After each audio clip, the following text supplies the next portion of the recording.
Hey guys, Marijka, Milton Public Library, back with you today for April's new books. So let's get started.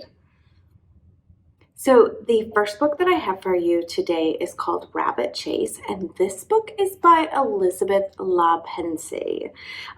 So this book is like a take on Alice in Wonderland, and the main character is Amy, and she is a non-binary Anishinaabe Native American middle schooler, and she's on this class trip to give gifts to the Penye, which is the water spirit that is known to protect the land.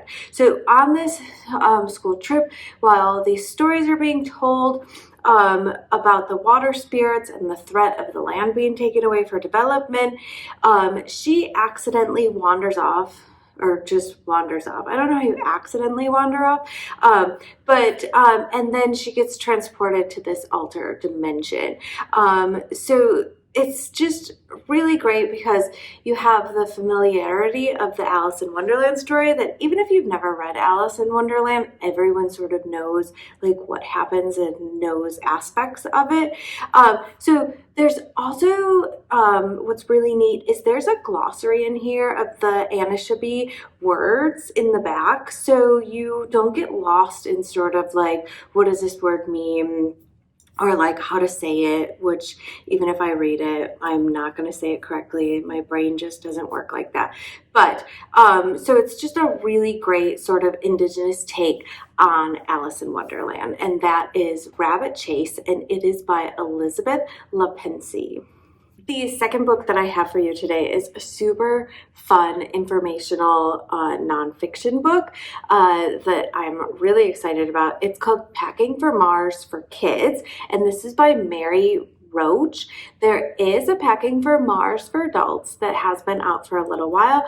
This is the kids version, so it's very exciting. So this book gets into all the gory details about what it's actually like to be an astronaut and be on the spaceship with other people. Like, how long does it take to acclimate to the other people's body odor? I mean, we all have body odor or some sort of smell, and you're all on this like tight little, yeah. So it gets into, I mean, just like everything, like how gross it is to throw up in a spacesuit. I'm sure we all want to know that.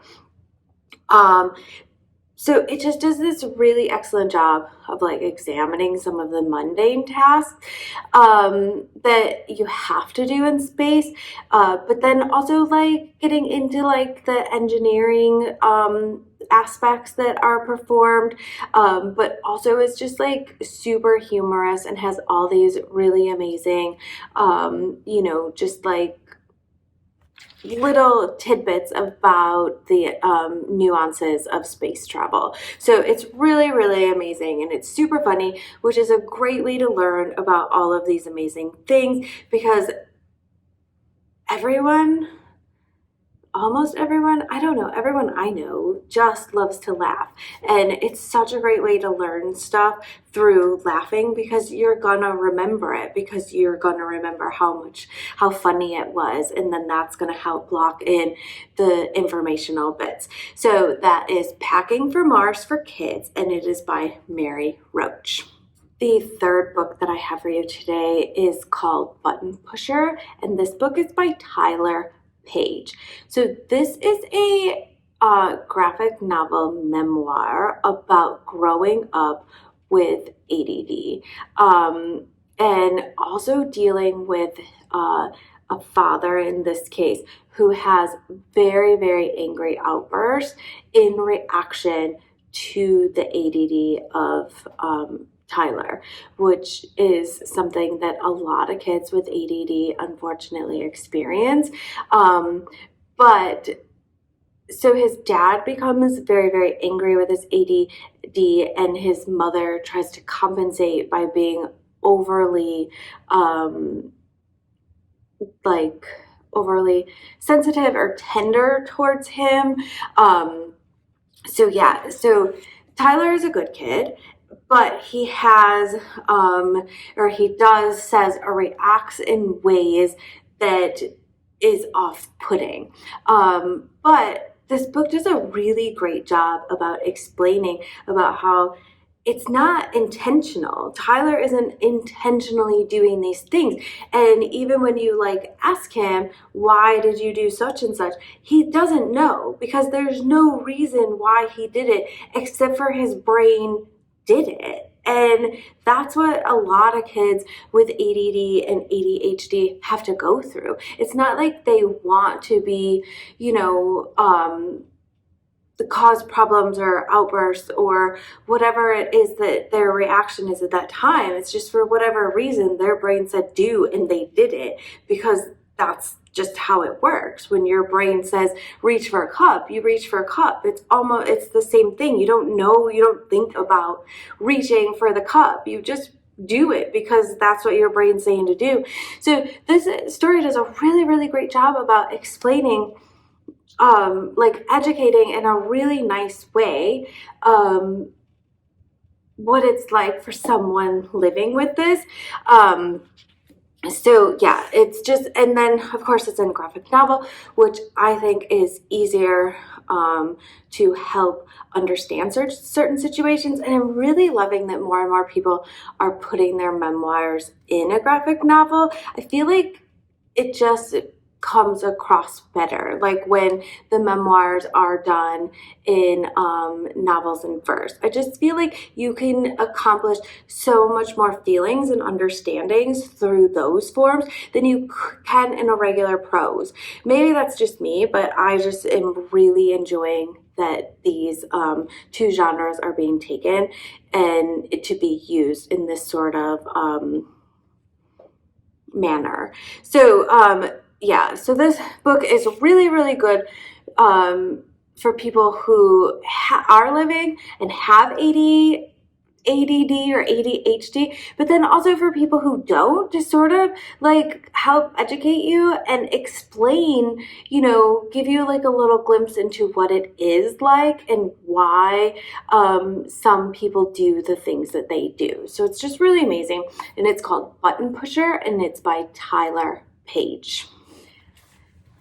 The last book that I have for you today sort of reminds me of a lot of books that were around when I was around y'all's age.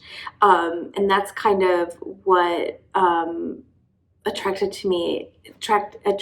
me to it in the first place, was that sort of nostalgia. But it's also just a really fun story. So it's called A Dragon Used to Live Here, and this book is by LeBlanc, Cate. So Thomas and Emily are children of a knight and lady, and they live in this castle, and they do all the like normal, I live in a castle things like archery and court manners and, knightly conduct, all of that sort of stuff. So then they meet this scribe named Meg, who says that she used to know their mother when their mother was a child. And she starts to tell them the story about how this dragon that used to live there, and how the mother went on this really horrifying adventure and all of these things.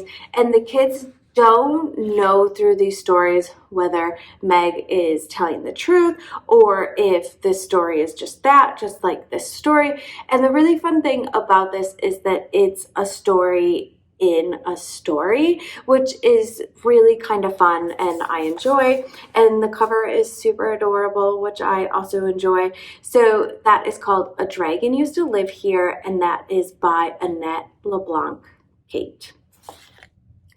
So those are my new books for April. I hope you absolutely love them. And here at the library, we're still just, waiting out for summer. So we have lots of summer programs planned that should be really, really fun. A lot of different times. So everyone can try to come in at different things that fit to them. And then we have a few clubs coming up, different kinds of clubs, so that should be fun, and some more information will be coming out about them soon. And then I will see you guys next time for a new group of books.